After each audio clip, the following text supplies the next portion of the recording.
You should know that 1 divided by sine x is cosecant x, and you should have its derivative memorized. But if you don't know it yet, we can figure it out by using the quotient rule. We have 1 divided by sine x, so we can take this derivative using the quotient rule. We could also use the chain rule, but I'm going to opt for the more basic rule in this video. Here is the quotient rule for your reference. The derivative of f divided by g is f prime g minus g prime f all over g squared. In our case, f, the numerator function, is 1, and g, the denominator function, is sine x. So let's go ahead and apply the rule. We begin with f prime g in the numerator.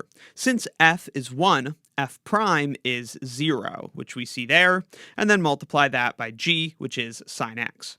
Then we have to subtract g prime f.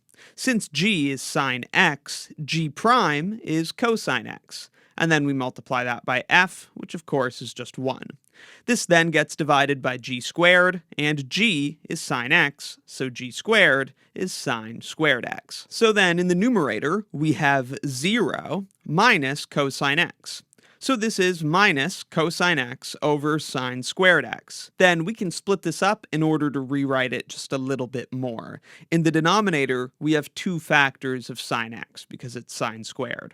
So we're going to take one of those out all by itself. We have a 1 over sine x. That leaves cosine x over sine x, and we also still have that negative in the front. Now we just apply some trig identities to rewrite this. 1 divided by sine x, like we said before, is cosecant x. And cosine x divided by sine x, that's cotangent x, the reciprocal of tangent. And don't forget the negative we have out front, and that is our derivative.